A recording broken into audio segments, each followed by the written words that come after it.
Hey, I'm dabbling into the wee hours here, and I also didn't plan on making a video right now, but here we are. Um, so I'm kind of just planning ahead for the weeks to come, and I came across this website called Strata Sculpt 3D. And honestly, as I started working on this like 3D sculpture that I have right here, um, I was even pretty hesitant and like, okay, this is kind of lame, whatever. But then as I started working with like these different tools that you can use over on the right hand side, I was like mesmerized and locked in.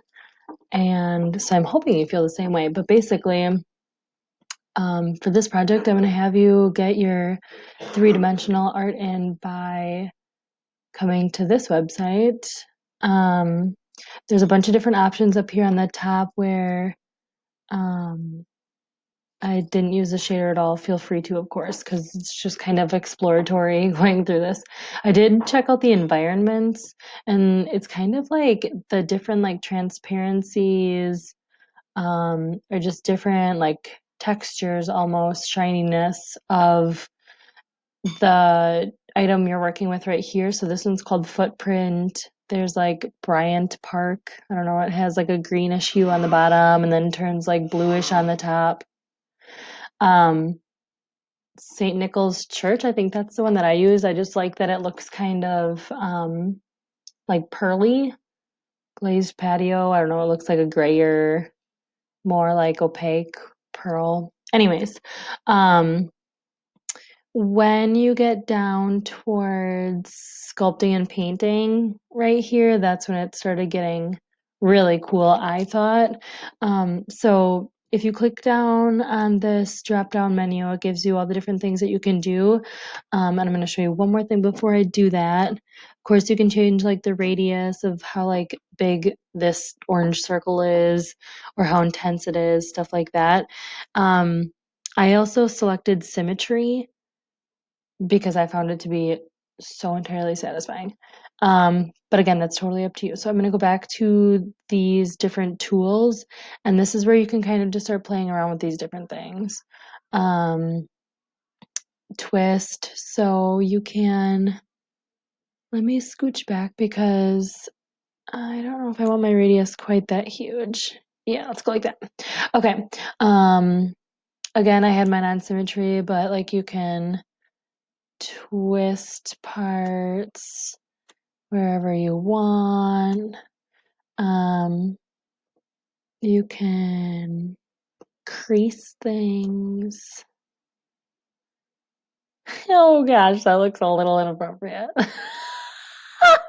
I did not try to do that. Let's. There we go. You can inflate. Actually, this one I thought was really cool. It's like you just hold down your cursor and like keep almost like massaging an area so that it creates like an inflated, like bubble looking section. And that looks pretty cool. You're gonna do it like wherever. Okay, let's see. Drag. Whoa. Okay, I'm not gonna mess with that right now because that made it look way wackadoodle. Um, let's see, what else did I use? Smooth. I don't know. I just kind of went around and like just got lost in this program, and that's how I ended up here with just like a really fun design. Once you get something that you enjoy, this one I don't think is super cool. I'm gonna keep working on it a little bit here. Maybe we can. I think it might have been because I had a bigger radius. It's just like kind of morphing different things together when you're doing that. Yeah, there we go. Um, some of them get kind of grainy, like that one that you see in the middle when you spin them too much, I've noticed. When you're using that twist tool, like right here, it's like looking like it's like struggling to be some kind of twist. So then I went back and like flattened those areas out or like smoothed them and just kind of rework them a little bit. So flatten doesn't look like it's working a ton. I use smooth, but I wanted to see what flatten was going to do. Yeah, there we go. That makes it look so much better. So if you find a part that you're not liking or you just think it looks too smushed or something like that, I would either go to your history up here and undo it or use the smoothing tool. And then you can go back and like rework it. So I'm going to inflate a section in the middle here. And then maybe like these pointy parts a little bit. And then maybe I'll get like a couple more over here. And then I'll show you. I tried to get some like really close to the edges on mine to warp the shape of it a little bit so it wasn't so round. In the very beginning, you can, hold on, I'm gonna do one more thing. I'm gonna try to give it a one more little twist right here. See if that doesn't look too crazy. It's like you have to do this part really slow so it doesn't get too wild on you. Um, ooh, that could be kind of cool. Okay. Um, ooh, there we go. Okay, I'm starting to like this one now. Up here you can go to scene and you can clear your scene if you totally want to just like wipe this space and start over. You can add different forms to it, sphere, cube, cylinder. Torus is like a tube almost, like it looks like a hot dog. And then, but this is also in the beginning where you could start with a different shape than a sphere.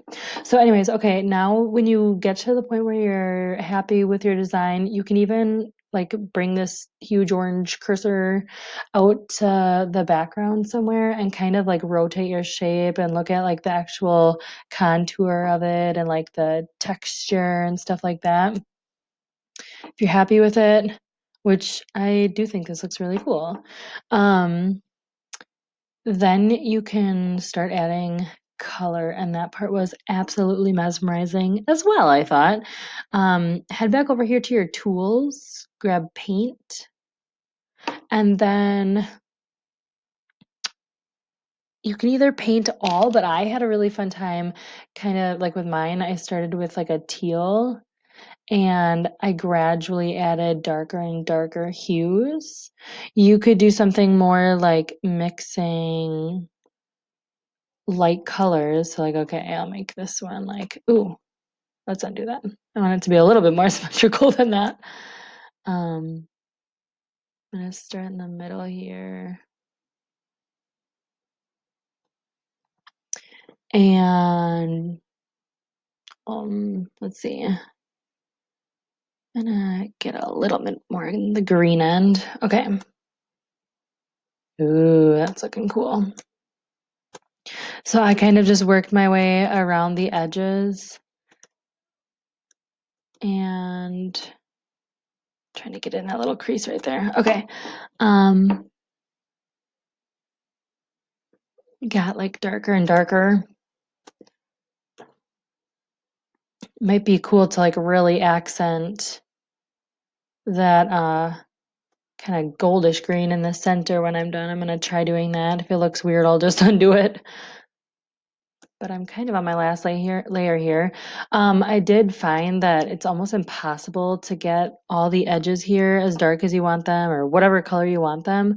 So this is when I utilize that whole like shifting thing and just kind of, I don't expect you guys to fill in this whole thing. Like I don't need to see texture all the way around your whole form. That's kind of crazy. But I would expect to see if I make my way around it that you have that like frontal area pretty well taken care of. Um,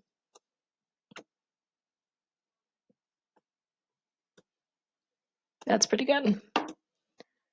All right, scooch back to the front here, see what we're dealing with.